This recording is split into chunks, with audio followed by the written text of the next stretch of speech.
I want to go across to Umesh Patil.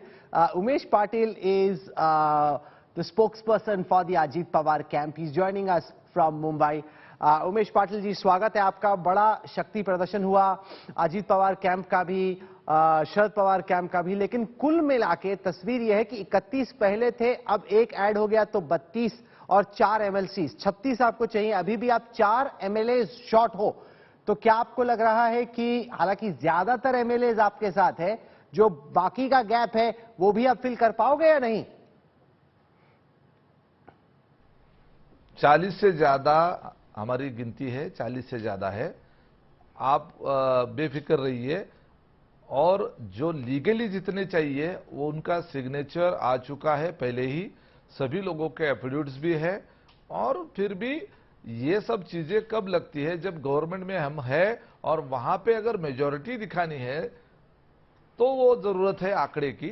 फिर भी अगर कोई न्यायिक बात आती है, कानूनी तौर पे अगर कुछ प्रूव करने की बात आती है, तो हमारे पास पर्याप्त आंकड़ा है, ये मैं आपको गारंटी के साथ कहता हूं। एक तरफ अजीत पवार का शक्ति प्रदर्शन चल रहा था, दूसरी तरफ Sharad Pawar sympathy card, victim card, betrayal card खेल रहे थे और लोगों की सहानुभूति को जीतने की कोशिश कर रहे थे। कह रहे थे कि अजीत पवार ने उनके साथ दगा किया है, आप लोग धोखेबाज हैं। किसने दगाबाजी की है और क्या दगाबाजी की है? जब 2014 में बीजेपी को समर्थन दिया था, तो उस वक्त किस आधार पे बीजेपी को समर्थन दिया था? बीजेपी तो कम्युनल पार्टी है ना, तो फिर उस 2014 में बीजेपी को समर्थन क्यों दिया गया? 2017 में भी बीजेपी को समर्थन देने की बात हुई थी और बीजेपी को समर्थन डिक्लेयर भी करने वाले थे, लेकिन बीजेपी के हाईकमांड ने कहा कि अगर शिवसेना के साथ रहोगे तभी आपको गवर्नमेंट में एंट्री मिलेगी। लेकिन उस वक्त शिवसेना के साथ हम नहीं जाना चाहते थे। उस वक्त बताया गया कि शिवसेना को अगर बाजू में रखेंगे तो ही हम आएंगे, शिवसेना जातीयवादी पार्टी है कहा गया। फिर 2019 में शिवसेना के साथ जाने का निर्णय लिया। तो ये यहां पे कोई विचारधारा की बात नहीं है, कोई आइडियोलॉजी की बात नहीं है। अभी अगर पार्टी के सभी विधायक दल और सभी लोगों ने अगर कोई प्रस्ताव रखा है, तो किसी भी पार्टी में डेमोक्रेटिक तरीके से अगर कोई निर्णय होता है तो वो निर्णय हाईकमांड को भी लागू होता है। नहीं, पर ऐसे बनाया गया है। अच्छा, आप कह रहे हैं कि दगा नहीं किया, पर ऐसी रिपोर्ट्स आ रही कि जब से बांद्रा में ये मीटिंग हुई उसके बाद आपके सारे अजीत पवार फैक्शन के एमएलए को आपने एक होटल में बंद कर दिया। आप चाह रहे हैं कि वो होटल में रहे, कहीं ऐसा तो नहीं कि आपको डर है कि जो अंकल है आपके शरद पवार, वो फिर से वही गेम कर देंगे? कि लग रहा है शुरू में कि पहला घूसा हमारा अजीत पवार ने, लेकिन आखिरी घूसा पड़ा शरद पवार का, कहीं ये वापस तो नहीं चले जाएंगे आपके एमएलए फिर से? इसका डर तो नहीं है आपको? कोई बात नहीं है, वो होटल में बंद नहीं किए गए। होटल में कार्यक्रम होने के बाद खाना खाने के लिए होटल में गए। कोई बंद करने की, सब अपने अपनी मर्जी से बैठे हैं, मर्जी से गए हैं।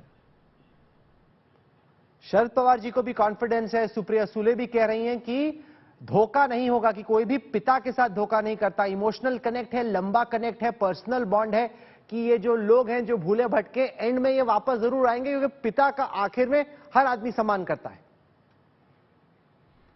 नहीं, कोई दगाबाजी किसी ने नहीं की है। ये कोई फैमिली के राष्ट्रवादी कांग्रेस पार्टी, ये पूरा परिवार है, बहुत बड़ा परिवार है। इसमें हमारे मुखिया पवार साहब है, हम आज भी उनको ही मुखिया मानते हैं। पार्टी जो है उनको देख के ही बनाई गई है, ऐसी कोई बात नहीं है।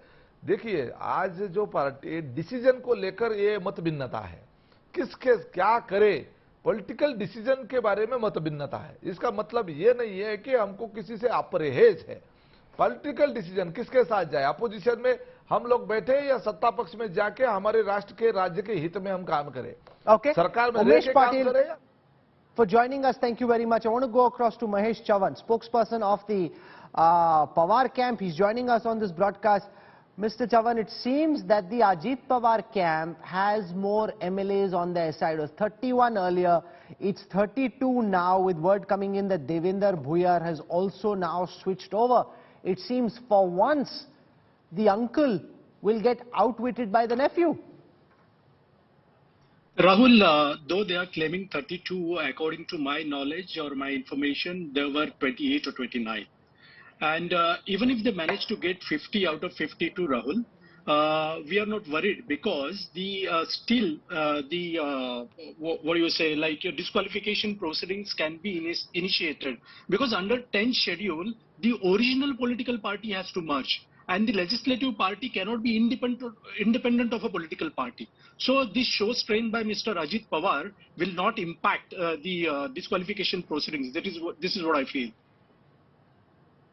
No, but that's only on the side. As far as the numbers are concerned, they seem to have the majority of the numbers with them. That's the fact.